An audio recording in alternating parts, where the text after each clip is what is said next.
El estado eterno de los réprobos ha sido una de las doctrinas más olvidadas de la escritura, más dejadas en nuestros tiempos.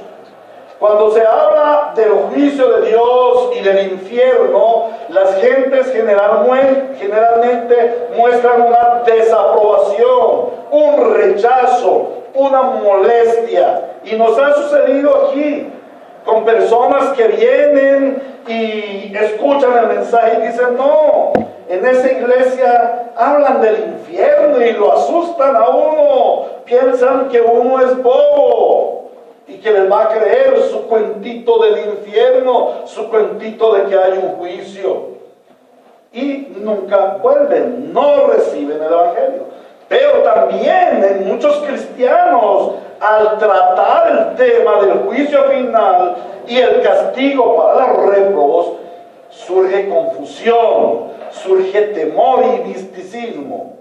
¿Por qué?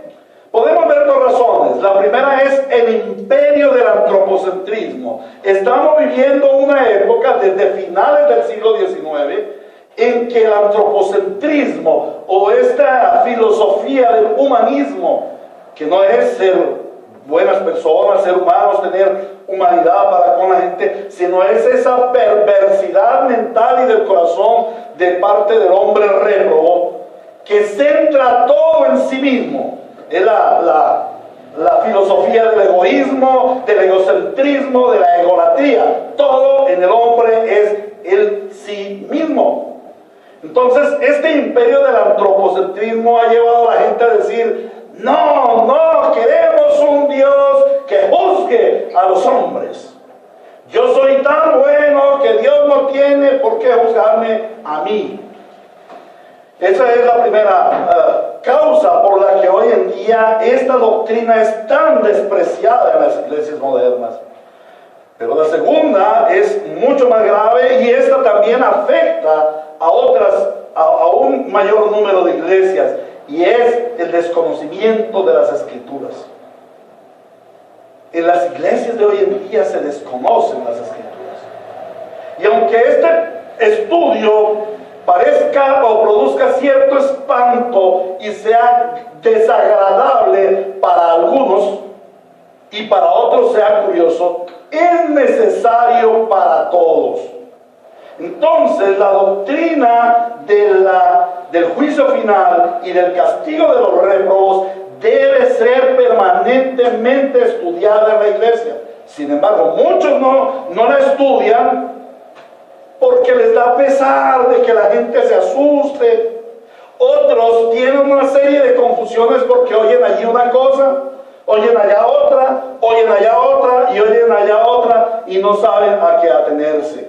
Hay muchas personas, hay muchos líderes de las iglesias que usan la doctrina del juicio final y de la reprobación, y la condenación eterna de los réprobos en el infierno para asustar a la gente y manipularla.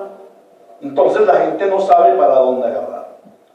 Pero esta doctrina está suficientemente presentada y sustentada en la Sagrada Escritura. Por lo tanto, es una necesidad para todo creyente que tenga claridad al respecto. Ya que, como nos lo revela el texto en segunda de Pedro, hay mucha gente burlona que ha tomado esta doctrina y la ha tergiversado. Y como cristianos bíblicos, nosotros no podemos ser engañados por las falsas ideas de los indoctos. Entonces, por esta razón, en este día, y en un consenso que tuvimos desde comienzos del año, o desde el año pasado creo, llegamos al acuerdo de que vamos a ver el tema del infierno. Entonces, para comenzar, vamos a conocer el temario que desarrollaremos a través de todo el día, en las 3 enseñanzas básicas. En primer lugar, en este espacio de la escuela dominical, veremos la exposición de la doctrina. La exposición de la doctrina. Entonces iremos a la escritura, a la confesión de fe bautista. En segundo lugar, miraremos la necesidad de la doctrina. Y finalmente, en esta escuela veremos desde el punto de vista etimológico y desde el punto de vista bíblico teológico. En el espacio del sermón conoceremos la exposición teológica o la explicación que nuestro Señor Jesucristo nos da acerca de esta doctrina en un pasaje muy conocido que es el ejemplo del rico y Lázaro. Y en tercer lugar, en la enseñanza de la tarde, conoceremos la descripción del castigo eterno en el infierno para los réprobos. Entonces vamos a comenzar esta mañana con la exposición de la doctrina. Como cristianos bíblicos, bautistas, confesionales, vamos a la Confesión de Fe Bautista de 1689, una confesión realizada por teólogos sapientes, personas que se dedicaron a estudiar primeramente la Biblia y a tomar una confesión, o sea, un curso o un camino doctrinal basado en la Escritura para el pueblo de Dios, para la iglesia. Algunas personas tienen cierto aborrecimiento por las confesiones. Dicen, no, nosotros queremos solo la Biblia. Eso de las confesiones, eso es doctrina de hombre. Pues no, hermanos. La confesión es un símbolo de la iglesia, algo que hicieron nuestros antepasados, hermanos, como les dije, sapientes, para vacunar a la iglesia contra las falsas doctrinas, contra las herejías, y para unificar a la iglesia en una doctrina central. A pesar de que aparentemente hay muchas confesiones, en realidad las confesiones, al igual que la Escritura, han venido en un proceso progresivo. La primera confesión la encontramos en la Biblia y está en Deuteronomio 6:4, la famosa Shema de los israelitas. Luego, en el Nuevo Testamento encontramos la confesión, la gran confesión de Pedro. ¿Se acuerdan que estuvimos estudiando esto al final del año pasado? La gran confesión de Pedro. Tú eres el Cristo, el Hijo del Dios viviente. Dijo Pedro, esto es una confesión. ¿Y el Señor qué le dijo? Muy bien dicho, Pedro, pero eso no te lo regaló ni carne ni sangre, sino mi Padre que está en los cielos. Es una revelación divina. Entonces, a partir de ahí se empiezan una serie de credos y confesiones. Los apóstoles o los padres apostólicos en el primer siglo, en el segundo siglo, tuvieron que unificar las doctrinas fundamentales de la iglesia, y de allí sale el credo de los apóstoles, un credo que 200 años después, sobre el año 326, fue complementado en el credo niceno, que luego es complementado o progresivo en el credo niceno-constantinopolitano. Luego viene el credo el credo de Atanasio, y luego vienen las confesiones, la confesión de fe de los valdenses, la confesión de fe de Westminster, la confesión de fe de Savoy, la confesión de fe de los bautistas. Y así, a medida que la iglesia ha sufrido ataques doctrinales, la iglesia misma, los ancianos de la iglesia, los apologistas de la fe han hecho y han progresado en las confesiones. Por eso nuestra doctrina va a dirigirse hacia qué dice nuestra confesión de fe, que, como les digo, tiene un sustento bíblico. Entonces vamos a mirar el capítulo 31 de la Confesión de Fe Bautista, que nos habla del estado del hombre después de la muerte y la resurrección. En el punto 1 dice: los cuerpos de los hombres vuelven al polvo, y después de la muerte, al polvo después de la muerte, y ven la corrupción, pero sus almas, que ni mueren ni duermen, teniendo una subsistencia inmortal, vuelven inmediatamente a Dios que las dio. Las almas de los justos, siendo hechas perfectas en santidad, son recibidas en el paraíso, donde están con Cristo y contemplan la faz de Dios en luz y gloria, esperando la plena redención de sus cuerpos. Hasta aquí estudiamos cuando vimos el estado intermedio de los creyentes. ¿Recuerdan? El estado intermedio de los creyentes. Hoy vamos a mirar en lo siguiente. Dice, las almas de los malvados son arrojadas al infierno, donde permanecen atormentadas y envueltas en densas tinieblas, reservadas para el juicio del gran día. Y dice claramente la Biblia. Y en conclusión, la confesión de fe, o las confesiones de fe, dicen, fuera de estos dos lugares, la Escritura no reconoce ningún otro. Entonces ya partimos de la primera base. O es el cielo o es el infierno el futuro de los hombres. No hay estados medios, no hay medias tintas. En el punto 2, en la parte B dice, todos los muertos serán resucitados con sus mismos cuerpos y no con otros, aunque con diferentes cualidades. Y estos serán unidos otra vez a sus almas para siempre. ¡Wow! Aquí habla de que en la eternidad tendremos nuestro cuerpo unido a nuestro espíritu, a nuestra alma. Nuestro cuerpo estará unido, digamos. Otro cuerpo, no, el mismo cuerpo, aunque dice con diferentes cualidades.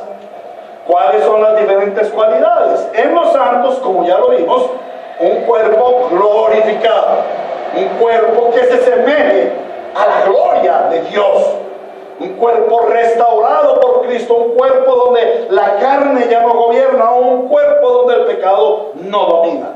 Sin embargo, en los réprobos, ellos recibirán de nuevo su cuerpo, pero un cuerpo para corrupción, un cuerpo para ser quemado en el infierno. En el punto 3 dice, los cuerpos de los injustos, o sea, de los impíos, de los incrédulos, de los réprobos, por el poder de Cristo, serán resucitados para deshonra. O sea, se va a hacer un cuerpo, digámoslo, podrido, un cuerpo maloliente, un cuerpo inmundo, un cuerpo de rechazo, un cuerpo que deshonra. Pero es un cuerpo que va a sentir los rigores del castigo eterno. Vamos a ir al capítulo 32, que nos habla del juicio final. En el primer ordinal dice, Dios ha establecido un día en el cual juzgará al mundo con justicia por Jesucristo, a quien todo poder y juicio ha sido dado por el Padre. En aquel día, no solo los ángeles apóstatas serán juzgados, sino que también todas las personas que han vivido sobre la tierra comparecerán delante del tribunal de Cristo. ¿Quiénes? Todas las personas. ¿Tú tendrás que asistir a ese tribunal? La pregunta es, ¿tendrás tú que ir al juicio? Hay muchos hermanos. Los queremos, los respetamos como personas, pero no respetamos su idea loca de decir, no, los cristianos no irán al juicio. Porque el Señor claramente nos habla de que todos compareceremos delante del tribunal de Cristo. ¿Para qué? Para dar cuenta de sus pensamientos, sus palabras y sus acciones, y diría yo aún sus omisiones, y para recibir conforme a lo que hayan hecho mientras estaban en el cuerpo, sea bueno o sea malo. Y allí no habla de que los réprobos hagan cosas buenas, y entonces el Señor los va a juzgar por lo bueno que hicieron, por si le dieron comidita a los pobres, como lo vamos a ver en el rico y Lázaro, por si le dieron casita a los necesitados, por si hicieron una obra de caridad con la ancianita. No. Si esas obras no son hechas en Cristo, son pecados, igual son ofensivas al Señor, porque producen un terrible orgullo. Allí se habla es de los santos y de los inmundos, de los perdidos, de los creyentes y de los impíos. A los creyentes se les juzgará por toda su maldad. A los perdón, a los impíos se les juzgará por toda su maldad. A los creyentes no se nos juzgará por lo buenos que somos, porque en realidad no somos buenos. Seremos juzgados por la bondad de Cristo, que nos llevó a ser hacedores de buenas obras. Y es lo que ve el Señor en nosotros. Esto quería dejarlo claro. El ordinal 2 dice: el propósito de Dios al establecer este día es la manifestación de la gloria de su misericordia en la salvación eterna de los elegidos y la de su justicia en la condenación eterna de los réprobos, que son malvados y desobedientes. Pues entonces entrarán los justos a la vida eterna y recibirán la plenitud del gozo y gloria, con recompensas eternas en la presencia del Señor. Pero los malvados, que no conocen a Dios, ni obedecen al Evangelio de Jesucristo, serán arrojados al tormento eterno y castigados con eterna perdición, lejos de la presencia del Señor y de la gloria de su poder. El ordinal 3 dice: así como Cristo quiere que estemos ciertamente persuadidos de que habrá un día de juicio, tanto para disuadir a todos los hombres de pecar, como para el mayor consuelo de los piadosos en su adversidad, así también quiere que ese día sea desconocido para los hombres. O sea, que no se sepa cuándo va a ser, para que se desprendan de toda seguridad carnal y estén velando, porque no saben a qué hora vendrá el Señor, y estén siempre preparados para decir: ven, Señor Jesús, ven pronto. Amén. Hasta aquí la lectura de la confesión de fe bautista. Ordinales 31 y 32. Perdón, numerales 31 y 32. Ahora vamos a mirar por qué esta doctrina del juicio final y la condenación de los impíos o réprobos es necesaria en la iglesia. Y quiero releer la segunda epístola del apóstol Pedro, capítulo 3, versículos 1 al 7. Dice: queridos hermanos, esta ya es la segunda carta que les escribo. En las dos he procurado refrescarles la memoria, para que con una mente íntegra recuerden las palabras que los santos profetas pronunciaron en el pasado, y el mandamiento que dio nuestro Señor y Salvador por medio de los apóstoles. ¿De qué está hablando aquí el apóstol Pedro? Él está hablando de la compilación o del canon de la escritura ya cerrándose. Cuando el apóstol Pedro está escribiendo esto, ya realmente faltaba poco para que se completara el canon. Faltaba la obra Juanina, que Juan fue el último escritor. Entonces el apóstol Pedro recalca para que recuerden a los profetas y a los apóstoles. Y esto nos lleva a Efesios capítulo 2:20, que nosotros debemos estar, la iglesia debe estar fundamentada en la doctrina de los profetas y de los apóstoles. Profetas todo el Antiguo Testamento, apóstoles todo el Nuevo Testamento. Cuando la palabra nos habla de los apóstoles y profetas, nos está hablando del compendio total de las escrituras. Entonces el Señor dice que el Señor dice a través de Pedro que es la segunda carta y que lo hace para refrescarnos la memoria, para que nosotros tengamos una mente íntegra, una mente completa, una mente sin divagación, una mente sin distracción, una mente plena en Cristo. ¿Y cómo? A través de la Escritura. La Escritura es suficiente. En el versículo 3 dice: ante todo deben saber que en los últimos días vendrá gente burlona, que siguiendo sus malos deseos se burlará, se mofará. Y dirán: oye, ¿qué hubo de esa promesa de su venida? Algunos amigos nuestros, familiares nuestros, queridos nuestros, nos han dicho así: oye, ¿qué hubo de su cristianismo? ¿No que el Señor venía? No que usted se va para el cielo cuando se muera. Mire, todos los cristianos tienen que ir al sepulcro y se burlan. Pero, dice, intencionalmente olvidan que desde tiempos antiguos, por la palabra de Dios, existía el cielo y también la tierra, que surgió del agua y mediante el agua. Por la palabra y el agua, el mundo de aquel entonces pereció inundado. Y nos está hablando aquí del diluvio universal, en aquella historia primigenia en aquella historia del mundo antiguo que fue sepultado bajo las aguas del diluvio por causa de su pecado, y en donde no se salvó Noé con sus 7 parientes. Y dice, y ahora, por esa misma palabra, o sea, el Señor va a usar exactamente el mismo instrumento para el juicio. ¿Cuál? La palabra. La palabra. Ahora, por esa misma palabra, el cielo y la tierra están guardados, están reservados para el fuego, para el día del juicio y la destrucción de los impíos. El Señor está hablando claramente, habrá un día de juicio y habrá destrucción para los impíos. El Espíritu Santo, mediante el apóstol Pablo, se propone hacernos ver la importancia del conocimiento y la fe sobre los acontecimientos finales y el destino de los hombres. ¿Para qué? Para que permanezcamos firmes. Esto no es para asustar al pueblo y manipularlo y robarle su dinerillo y robarle sus propiedades como han hecho algunos. No, el mundo se va a acabar. Ya viene el día del juicio. Vendan sus propiedades y traigan lo vendido aquí a los apóstoles. No, esto es codicia mundanal.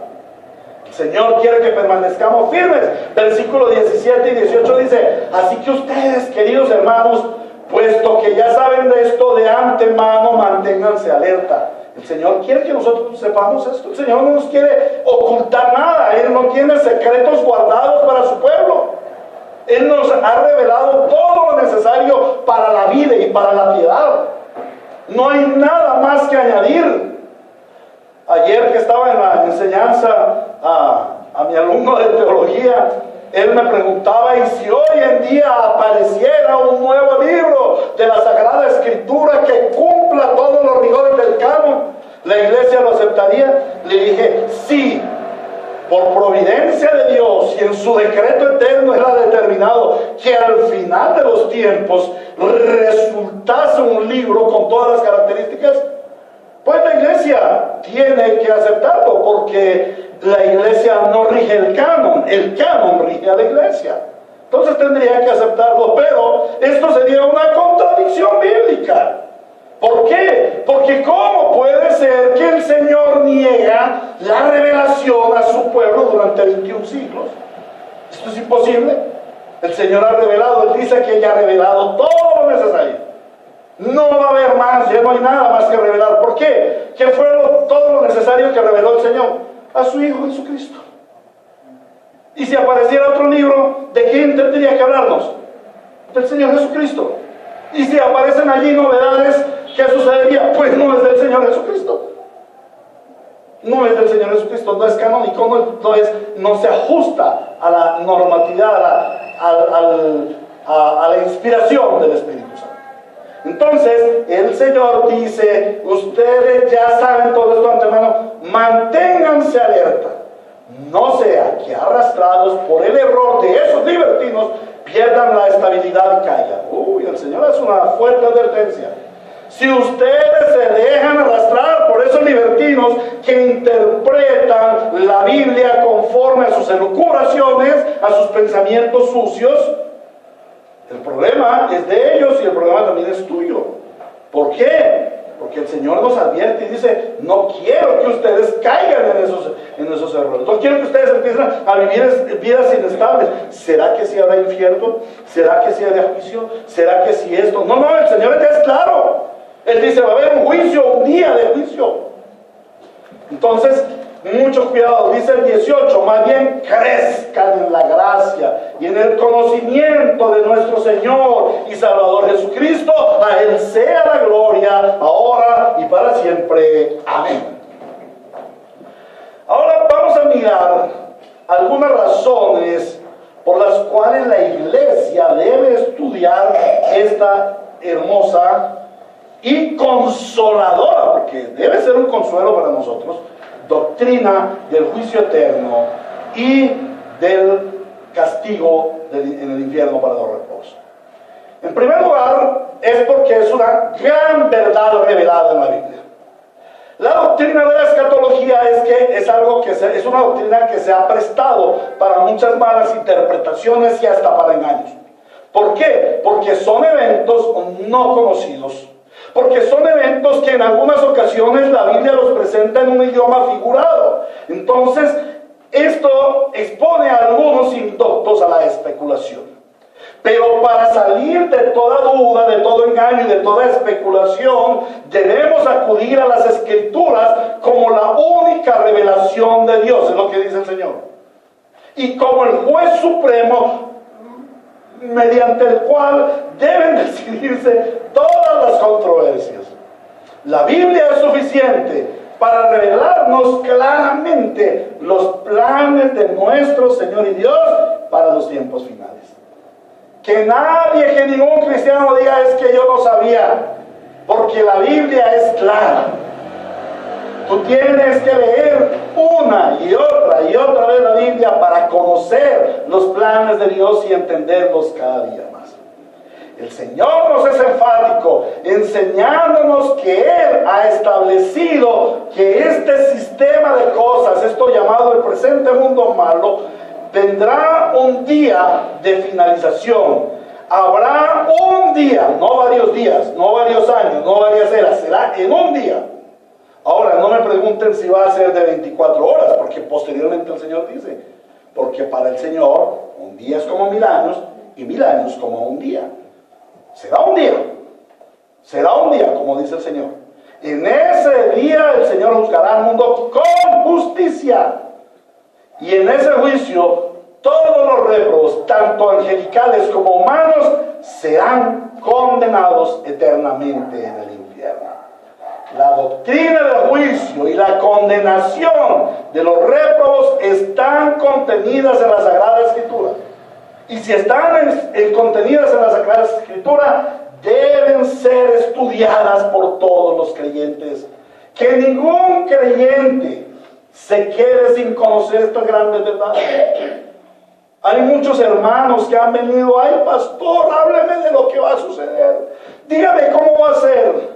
¿Será que ese bombardeo a Siria de la semana anterior, tras antepasada, es el anuncio de los tiempos del fin? Bueno, eso lo vengo yo oyendo desde que tantas cosas han sucedido, del Katrina, de las Torres Gemelas, todo eso, y cogen la Biblia y dicen, mire, aquí está, patentico, el Señor ya lo había anunciado. Se están cumpliendo los tiempos del fin.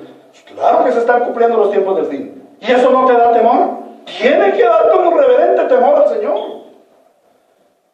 Pero realmente la iglesia debe esmerarse en conocer todo el conjunto doctrinal.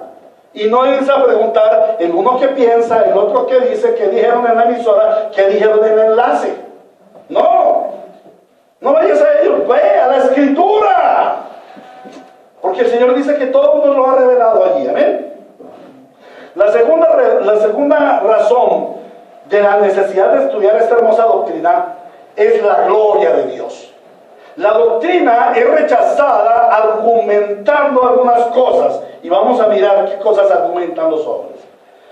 Generalmente dicen, bueno, ¿cómo puede ser eso de que un Dios bueno va a crear algo tan malo como el infierno y va a echar allí a sus hijitos queridos? Pero están muy equivocados al exponer esto de esta forma.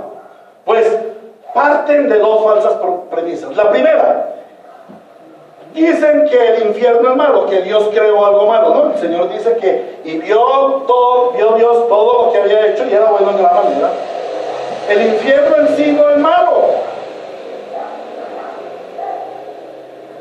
ni bueno tampoco.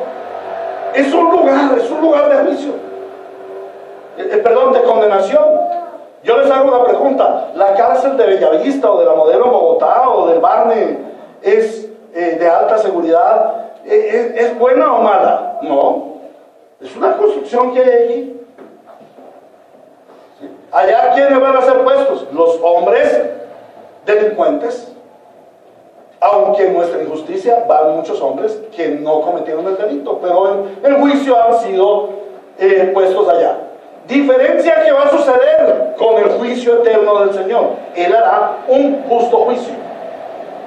Él no hizo algo malo en el infierno. Él hizo el infierno. ¿Quiénes son los malos? Los que van al infierno.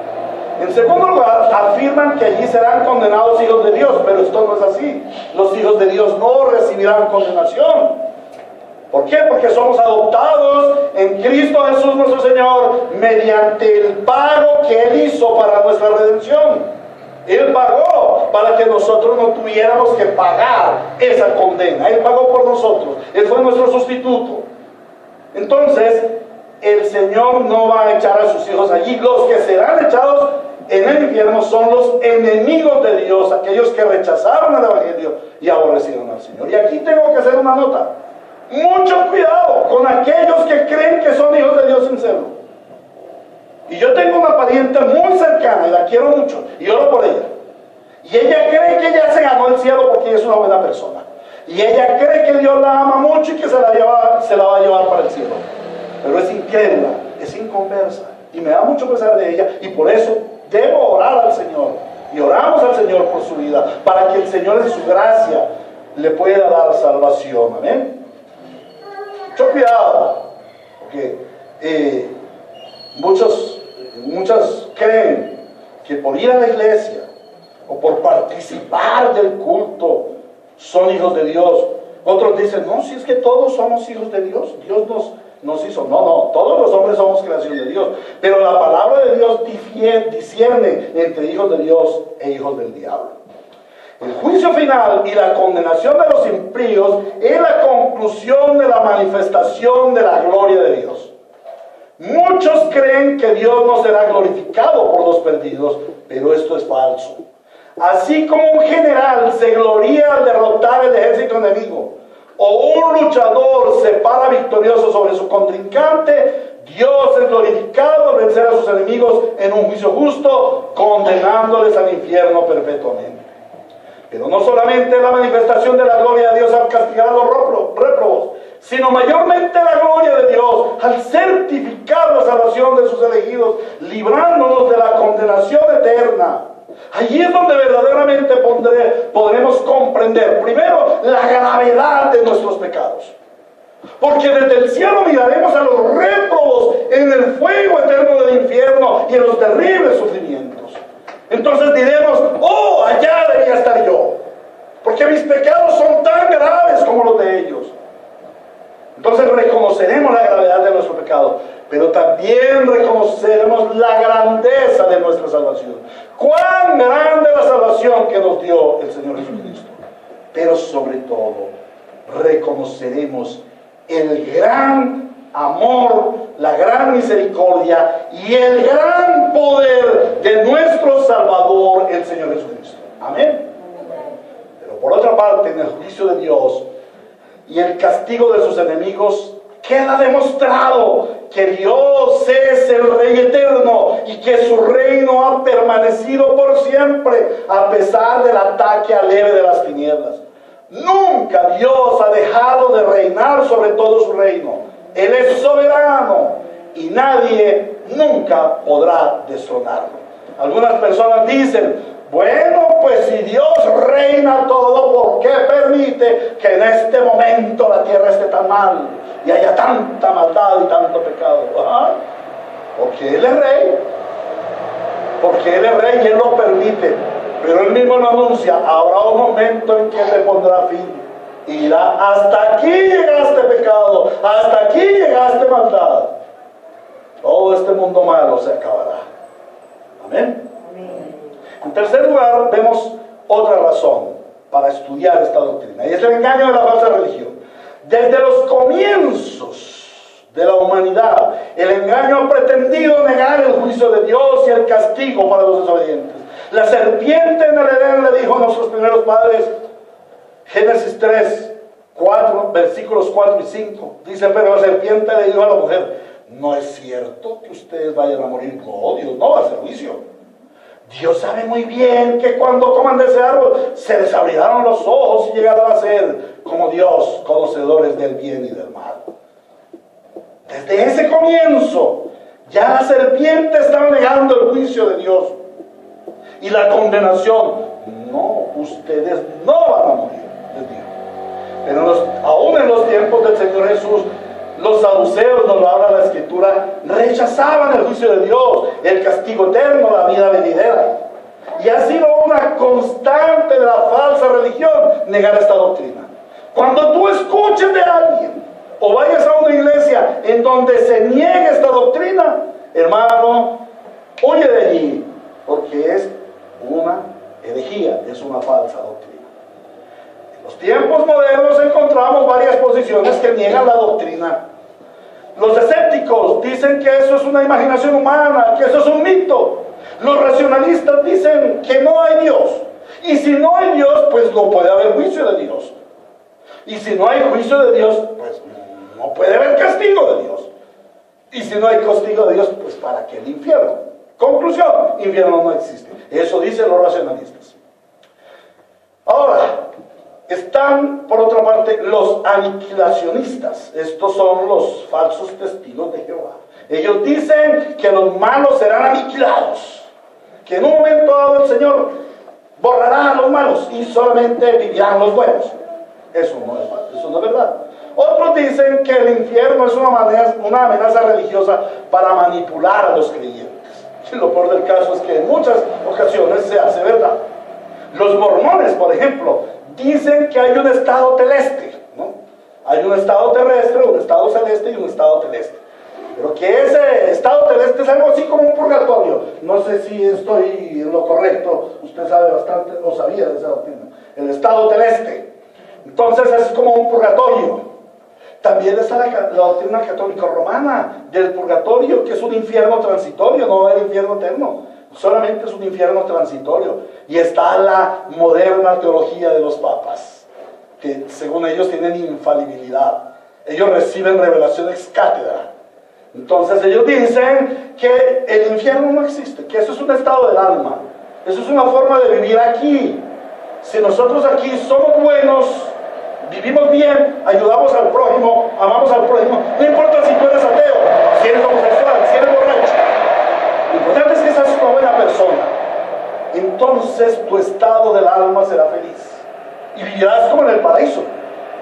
Pero si eres malo, aborreces a tu prójimo y haces el daño, propicias las guerras, andas con armas, tu estado del alma va a ser un estado de infierno. Vas a vivir como en el infierno, pero eso de infierno no existe. Es algo subjetivo, dicen ellos. Todo esto es falso. En general, son muchas las falsas doctrinas y sectas religiosas que niegan y rechazan la doctrina del juicio final y el castigo en el infierno. ¿Por qué? Porque para el hombre en su rebelión es humillante el tener que rendir cuentas ante el Dios justo, ya que sabe inherentemente que es merecedor de la condenación. Sin embargo, en su inútil razonamiento, piensa que el hecho de negar repetidamente la doctrina le va a eximir del juicio. Por ello el enemigo de las almas, Satanás, llamado diablo, engaña a las gentes escondiéndole la verdad acerca del juicio eterno y de la condenación del infierno. La cuarta razón por la cual la iglesia debe estudiar esta santa doctrina es la permanente negación de la doctrina de parte de las diferentes religiones, acompañada de un deseo de agradar al mundo. Esto ha hecho que la iglesia de los últimos tiempos se haya ido apartando sistemáticamente de la sana doctrina y esconda este conocimiento a los creyentes. La iglesia bíblica debe retornar a los fundamentos, debe volver a las sendas antiguas, y los predicadores y maestros debemos esforzarnos en enseñar la gracia del Señor, todo el consejo de Dios, y esto incluye la teología o la doctrina sobre las cosas venideras, el futuro, y sobre el juicio final y el castigo de los réprobos. Dice el teólogo Sam Waldron en su libro El final de los tiempos, abro comillas: para nosotros como creyentes, tanto nuestro deleite en la salvación de Cristo como la urgencia de nuestro interés por los perdidos están relacionados con la oscura realidad del infierno. Si es cierto que en el momento de la muerte los incrédulos entran en el infierno sin una segunda oportunidad de salvación, entonces cuán tierno debe ser el amor de los cristianos por Cristo y cuán urgente debe ser nuestro interés por los perdidos. Quizás esto lo note en el siguiente folletín. Finalmente vamos a ver la doctrina explicada en un principio. Una de las causas de la múltiple interpretación sobre la doctrina del juicio final y del castigo eterno es la equivocación en cuanto a la definición de la palabra infierno. ¿Por qué? Porque en los idiomas bíblicos hebreo y griego encontramos varios vocablos que son sinónimos, pero que además tienen una variedad de significados. Para explicar la doctrina nos enfocaremos en la realidad del infierno y en esta parte vamos a comenzar por su definición. Definición de infierno en la parte etimológica o según su significado en el diccionario. Viene del latín la palabra infernus, que indica la parte de abajo o inferior. Infernus, inferior, la parte de abajo de la tierra. Y se refiere al sepulcro como morada del cuerpo muerto, pero también se refiere a las profundidades de la tierra como la morada de los espíritus de los muertos. El término infierno en latín procede del idioma hebreo Sheol, que significa el lugar para todos los muertos, o sea, la tumba, el sepulcro, como nos lo dice Job 3:13 al 22. Pero también significa el destino del malo, el futuro de los impíos. El Sheol es el lugar a donde irán los impíos, lo dice el Salmo 9:17 y el Salmo 49:14, dentro de otros ejemplos. También está la palabra Hades, nombre que los griegos le dieron al rey del mundo invisible. Primeramente era el Dios, el rey del mundo invisible, pero posteriormente se le dio al lugar de los espíritus. La palabra Hades aparece 11 veces en el Nuevo Testamento. Y en la Septuaginta, o sea, en la versión del Antiguo Testamento en el griego, el uso de Hades en vez del Seol demuestra que las dos palabras, Hades y Seol, se consideraban sinónimos, aunque en algunos casos había diferencia. También está la palabra Gehenna. Aparece 12 veces en el Nuevo Testamento. Y es la transcripción griega de el lugar de Ben Hinnom, y fue adoptada por los judíos después de la cautividad de Babilonia. Y en los tiempos de Jesús la usó para designar el tormento a donde serían arrojadas las personas reprobadas y los espíritus del maligno. Para indicar el infierno, el término Sheol fue sustituido por el de Ben Hinnom o Gehenna, nombre que se le daba a un valle que había cerca de la ciudad de Jerusalén y en donde en la época del paganismo de Israel, el paganismo de Judá, allí ofrecían sacrificios de niños a Moloch, a los dioses ajenos. Para quienes están al día en la lectura de la Biblia, conforme el derrotero que da la iglesia, hermanos, esto es lo que hemos leído en estos días acerca de los reyes. Hasta un rey pasó a sus hijos allá. Eso lo hacían en ese valle de Ben Hinnom. Entonces quemaban a los bebés, a los niños muertos allí. Por eso se llamó a la Gehenna. El Señor Jesucristo lo llama, lo compara con ese lugar donde los muertos son quemados. Luego les echaban azufre para que no se pudrieran, para evitar la podredumbre. Entonces, era un símbolo de oprobio, y este lugar posteriormente se convirtió en el basurero, en donde se echaban las inmundicias de la ciudad. El Señor habla de la Gehenna en términos solemnes y terribles. Mateo 5:22, 5:29, 5:30, 10:28. En Lucas 12:5, en Marcos 9:43, en varios, en Santiago 3:6. El Señor nos habla de la Gehenna. La Gehenna, el Gehenna de los Evangelios y de Santiago se asemeja mucho al Sheol del Antiguo Testamento y es sinónimo del horno de fuego, como dice Mateo 13:42, lago de fuego en Apocalipsis 19:20 y la perdición en Apocalipsis 17:8 al 11. También está la palabra tártaros, que se traduce como incienso en 2 de Pedro 2:4, y era el lugar de castigo según la mitología griega. Tártaros es la palabra clásica para designar el lugar del castigo eterno.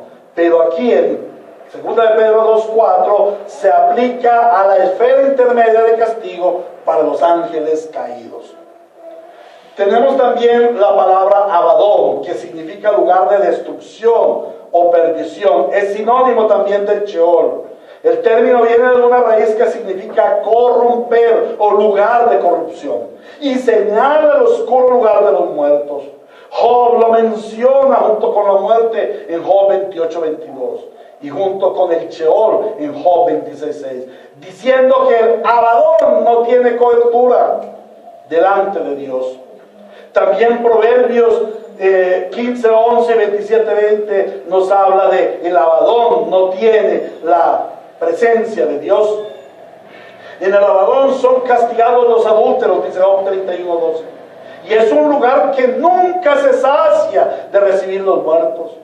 En la misma forma en que no se sacian los ojos del lascivo, como lo dice Proverbios 27:20. Allí no se proclama la verdad de Dios, ni se cuenta su misericordia. Pero aún así el conocimiento de Dios alcanza hasta allí. En el Nuevo Testamento hay una mención del Abadón en Apocalipsis 9:11, donde se nos presenta al ángel del abismo, rey de unos seres que salen del pozo del abismo. Su nombre es Abadón y en griego Apolión, dice la palabra. ¿A qué conclusión llegamos de este primer segmento? Hermanos, hemos visto en primer lugar que el tema del juicio final y del castigo eterno en el infierno es una realidad bíblica. Y esta realidad bíblica se ha compilado en una doctrina. Y esa doctrina es medular, es fundamental en la iglesia. Todos los cristianos debemos creer en esto. Las confesiones de fe de Catecismo de Heidelberg, la confesión de fe bautista, la confesión de fe de Westminster, la confesión de fe de Savoy o Saboya, las diferentes confesiones de fe hablan de esta doctrina porque es medular en la iglesia. Hemos expuesto la doctrina conforme a la Escritura y a la confesión de fe, y hemos visto la gran necesidad que tiene la iglesia de ser enseñada en esa doctrina. Y hemos comenzado a ver lo que es el infierno de las perspectivas etimológica y bíblica teológica. ¿Cuál es la aplicación a lo que hemos aprendido hoy?